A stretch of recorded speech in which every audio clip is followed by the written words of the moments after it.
एक बहुत important term पढ़ने जा रहे हैं और उस टर्म से जुड़े हुए जितने भी एस्पेक्ट्स हैं हम उसको कवर अप करने की कोशिश करेंगे। देखिए, अगर हम बात करते हैं क्लास 12th के सिलेबस की, तो इंट्रोडक्टरी मैक्रो इकोनॉमिक्स है एक पोर्शन, और एक पोर्शन हमें समझना पड़ता है इंडियन इकोनॉमिक डेवलपमेंट। ठीक है, तो एक आता है मैक्रो इकोनॉमिक्स और एक होता है Indian economic development. Macro economics की टोटल वेटेज अगर आप ढूंढते हैं, टोटल वेटेज मैक्रो इकोनॉमिक्स की है 40 मार्क्स। 40 नंबर के लिए मैक्रो इकोनॉमिक्स आपको पूछा जाएगा, राइट। आइए मैक्रो इकोनॉमिक्स के कंटेंट को समझते हैं। सबसे पहले आपको यूनिट नंबर 1 पढ़नी पड़ेगी, जिसका नाम है नेशनल इनकम। वेटेज है इसकी तकरीबन 10 मार्क्स। उसके बाद मनी एंड बैंकिंग पढ़ेंगे 6 नंबर के लिए। Determination of income and employment पढ़ेंगे 12 नंबर के लिए, सबसे बड़ी यूनिट है ये।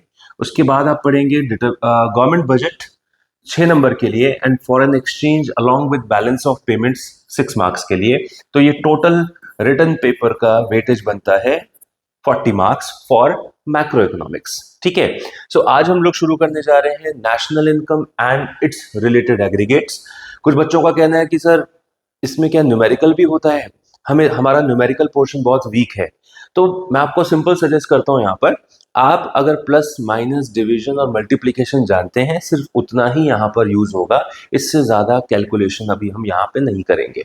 प्लस माइनस डिवीजन, और डिवीजन भी मुश्किल ही है, यहाँ पर प्लस माइनस ही करना है। ठीक है ना। सो नेशनल इनकम के अंदर आंसर इज यस, न्यूमेरिकल भी है और इसका प्रैक्टिकल एस्पेक्ट भी है, यानी थ्योरेटिकल और न्यूमेरिकल दोनों एंगल से आप नेशनल इनकम कंप्यूटेशन को समझने जा रहे हो। ठीक है, तो starting with a word called activity. एक ऐसा वर्ड है एक्टिविटी। एक्टिविटी मतलब कोई भी ऐसा कार्य जो हम करते हैं अपने नीड या वांट को फुलफिल करने के लिए। यहां पर समझिए, an activity refers to an act और any act done by the person, किस लिए? To fulfil their needs and wants. हम अपनी जरूरतें या अपनी इच्छाओं को पूरा करने के लिए जिस भी कार्य को करते हैं उसे हम एक्टिविटी कहते हैं। ठीक है, सिंपल है ये तो।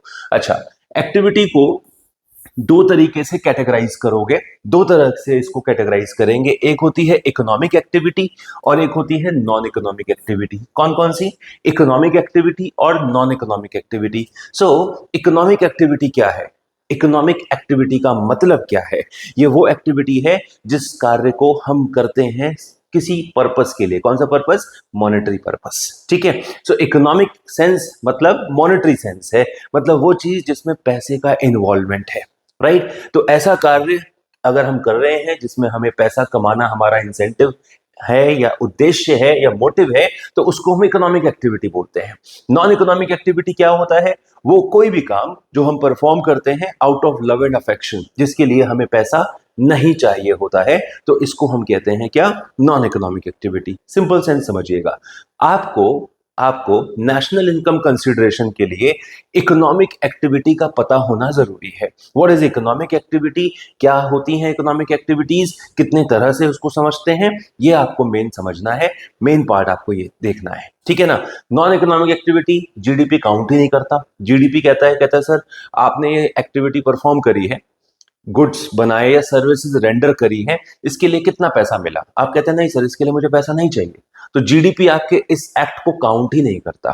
ठीक है ना। Out of love and affection आपने कोई काम किया है, किसी का वेलफेयर बढ़ा है, आपको सेटिस्फेक्शन मिला है, जीडीपी इसको काउंट नहीं करता।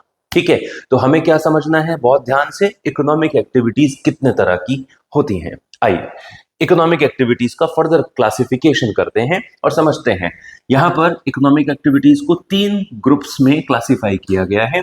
एक होता है प्रोडक्शन, एक होता है कंजम्पशन और एक होता है कैपिटल फॉर्मेशन, जिसको आप इन्वेस्टमेंट कहते हो। सुनिए, प्रोडक्शन का मतलब क्या है? आप प्रोडक्शन से क्या समझते हो?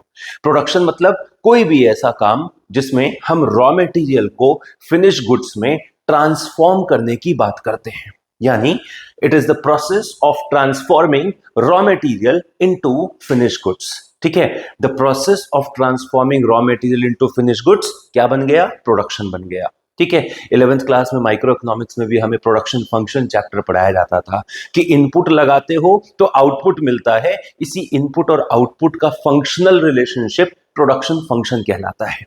ठीक है ना। सो यहां पर प्रोडक्शन का मतलब क्या है? It refers to the process of creating utility. ये वर्ड मैं लिख रहा हूं, creating utility. It is the process of creating utility. Sir utility का मतलब क्या होता है? यूटिलिटी मतलब कोई भी ऐसा प्रोडक्ट तैयार करना जिससे किसी की जरूरत या किसी की इच्छाएं, मतलब नीड या वांट फुलफिल होती हो, उसे हम यूटिलिटी कहते हैं। गर्मी लग रही है, आपने प्रोडक्ट बनाया फैन, अब वो फैन आप बेचते हो, कहते हो सर ये यूज करो, आपको जो गर्मी लग रही है वो धीरे धीरे खत्म हो जाएगा, आपका पर्पस सॉल्व हो जाएगा। कहने का मतलब ये है। तो इट इज द प्रोसेस जहां पर आपने रॉ मटेरियल को फिनिश गुड में ट्रांसफॉर्म किया, इसका मीनिंग है प्रोडक्शन। और इसको और इसके अंदर और लिखना चाहते हो तो लिखो, it is the process of creating utility. Utility मतलब value to the needs and wants. आप सोसाइटी को कोई प्रोडक्ट दे रहे हो, सर्विस दे रहे हो, जिससे उनकी यूटिलिटी फुलफिल होती है, जिनसे उनकी जरूरतें पूरी होती हैं, इसको हम प्रोडक्शन कहते हैं। ठीक है, this is the very first economic activity जो हमने यहां पर समझने की कोशिश करी है। ठीक है, आइए इसके साथ चलते हैं कंजम्पशन की तरफ। देखो जी, कंजम्पशन दो तरह का होता है। कंजम्पशन को पढ़ोगे तो कंजम्पशन आपको दो तरह का नजर आएगा। एक होता है प्राइवेट कंजम्पशन, जो हमारी इंडिविजुअल नीड्स या वांट्स को फुलफिल करने के लिए होता है। और एक होता है जी कलेक्टिव कंजम्पशन। कलेक्टिव कंजम्पशन का मतलब होता है जो सोसाइटी के लिए जरूरी है, जैसे रोड है, स्कूल है, हॉस्पिटल है। ये सिर्फ एक इंसान के लिए नहीं है ना, ये तो सबके लिए है, तो इसको कहते हैं कलेक्टिव कंजम्पशन। और आपने मोबाइल फोन खरीदा, मान लीजिए लैपटॉप खरीदा अपने लिए, तो अपने लिए खरीदा है, अपनी जरूरतों को पूरा करने के लिए खरीदा है, तो इसको क्या बोलते हैं? Individual good, right? Individual consumption या प्राइवेट कंजम्पशन, और एक होता है कलेक्टिव कंजम्पशन। कंजम्पशन जो एट लार्ज सोसाइटी करती है, वो गुड्स एंड सर्विसेज जिसको कलेक्टिव कंजम्पशन के तौर पर देखा जाता है, उसको कौन प्रोवाइड कराता है? गवर्नमेंट प्रोवाइड कराती है, जो सबके लिए होता है, किसी एक स्पेसिफिक पर्सन या स्पेसिफिक सोसाइटी के लिए नहीं होता। रोड है, पार्क है, पब्लिक ट्रांसपोर्ट है, इसको हम कलेक्टिव कंजम्पशन मानते हैं। प्राइवेट कंजम्पशन जो गुड्स इंडिविजुअल नीड्स को फुलफिल करता है, वो प्राइवेट कंजम्पशन के तर्ज पे देखा जाता है। ठीक है, तो आपने इकोनॉमिक एक्टिविटी पढ़ा, वो एक्टिविटी जिसको हम परफॉर्म करते हैं किस लिए? एक पैसा कमाने के लिए, प्रॉफिट मोटिव। इंसेंटिव क्या है? मॉनेटरी है। ठीक है जी। अच्छा, उसके अंदर पहला क्या पढ़ा? प्रोडक्शन करना, मतलब यूटिलिटी क्रिएट करना, मतलब it is the process where you are transforming, you मतलब producer, where producers are transforming raw material into finished goods, that is production. Okay, now इसके बाद क्या पढ़ा आपने? कंजम्पशन। कंजम्पशन कितने तरह का होता है? कंजम्पशन मतलब हम गुड्स एंड सर्विसेज यूज करते हैं, कंज्यूम करते हैं अपनी जरूरतों को पूरा करने के लिए। ये जरूरतें दो तरह से होती हैं, एक प्राइवेट एंड पर होती हैं और एक पब्लिक एंड पर होती हैं। मैं सड़क पर चल रहा हूँ, रोड पे चल रहा हूँ, मैं ये नहीं कह सकता कि रोड पे मैं ही चलूंगा, ये मेरी सड़क है, मैंने गवर्नमेंट को टैक्स दिया है तो गवर्नमेंट मेरे लिए नहीं, ये सबके लिए है। ठीक है ना? लेकिन अगर मैं फोन यूज कर रहा हूं, अपना मोबाइल फोन मैं यूज कर रहा हूं, तो ये मेरे लिए है, मतलब मेरी नीड को, मेरी जरूरतों को फुलफिल करने के लिए है। So that is private consumption. ठीक है जी, ये दो तो बड़ा बेसिक था ना, प्रोडक्शन और कंजम्पशन। अब जो आने वाला है उससे मिलिए, उसको हम कहते हैं क्या? इन्वेस्टमेंट, जिसका दूसरा नाम क्या है? Capital formation. कैपिटल फॉर्मेशन को हम और आप क्या बोलते हैं? इन्वेस्टमेंट बोलते हैं। ठीक है ना? अब इसको समझना चाहिए हमें कि ये है क्या और ये इन्वेस्टमेंट होता क्या है। सपोज करिए आपने आपने फर्स्ट ऑफ अप्रैल मान लो 2026, 1 अप्रैल 2026 को आपने एक बिजनेस की शुरुआत करी। ठीक है ना? और आपने उस बिजनेस को स्टार्ट करने के लिए 5 CR का यहां पर कैपिटल बूस्ट किया, मतलब पैसा लगाया 5 करोड़ रुपए और एक बिजनेस सेटअप किया। ठीक है, तो जो पैसा आपने बिजनेस सेटअप के लिए लगाया है उसको हम क्या बोलते हैं जी? कैपिटल बोलते हैं। Money expenditure incurred by a firm in setting up of any business, that is called as capital. ठीक है ना? अच्छा जी, अकाउंटिंग ईयर एंड कब होगा? 31 मार्च को एंड होगा। कब? 2027। यही तो पता है ना भाई, अकाउंटिंग ईयर 1 अप्रैल से अगले साल 31 मार्च को एंड होता है। फाइनेंशियल ईयर बोलो, अकाउंटिंग ईयर बोलो, फिस्कल ईयर बोलो, एक ही बात है। ठीक है? अच्छा, अब 5 करोड़ रुपए जो लगाए थे स्टार्ट करने के लिए बिजनेस को, उसको क्या बोला गया? कैपिटल बोला गया। ठीक है, एक फाइनेंशियल ईयर एंड हुआ कब? 31 मार्च को। आपने देखा कि सर 31 मार्च को जाकर आपका कैपिटल कितने रुपए का हो गया? ठीक है, 5 करोड़ से शुरुआत करी थी, लेकिन अब पता चलता है ये आपका कैपिटल 6.5 करोड़ का हो गया। यानी 31 मार्च को जब आपने अपने कैपिटल को समझा पाया तो वो कितने का था, 6.5 सीआर हो चुका था। मतलब 5 करोड़ से स्टार्ट हुआ और 6.5 करोड़ एक साल में बढ़ गया, मतलब इतना हो गया।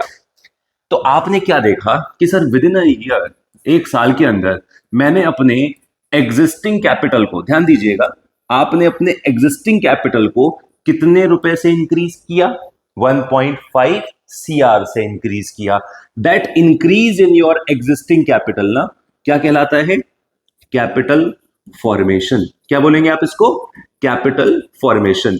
That increase in your existing capital is capital formation. मतलब बिजनेस की शुरुआत करने में जो पैसा लगाया वो कैपिटल होता है, और उस कैपिटल में एक साल के अंदर कितना इंक्रीमेंट किया गया है उसको हम क्या बोलते हैं, कैपिटल फॉर्मेशन बोलते हैं। यानी दूसरा नाम, छोटा सा नाम है इन्वेस्टमेंट। ठीक है, इसी कैपिटल फॉर्मेशन को हम क्या बोलेंगे जी, इन्वेस्टमेंट बोलेंगे। राइट है।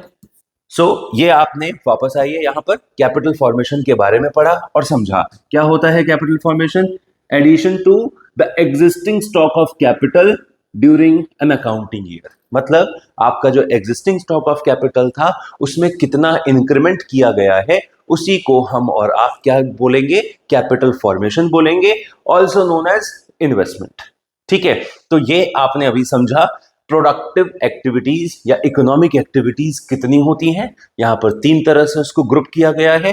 पहला, यहां चेक करिए, सबसे पहला प्रोडक्शन यानी गुड्स बनाना, यूटिलिटी क्रिएट करना। ठीक है, दूसरा कंजम्पशन। कंजम्पशन किसके लिए जी, कंजम्पशन सोसाइटी के लिए। अब सोसाइटी में सब लोग कंज्यूम करेंगे तो पब्लिक कंजम्पशन कहलाएगा, जिसको कलेक्टिव कंजम्पशन भी बोलते हैं। इंडिविजुअल पर्सन अपनी नीड के लिए फुलफिल कर रहा है तो उसको हम क्या बोलेंगे, प्राइवेट कंजम्पशन बोलेंगे। ठीक है, अच्छा, और तीसरा क्या होता है जी, इन्वेस्टमेंट होता है। इन्वेस्टमेंट का दूसरा नाम कैपिटल फॉर्मेशन होता है।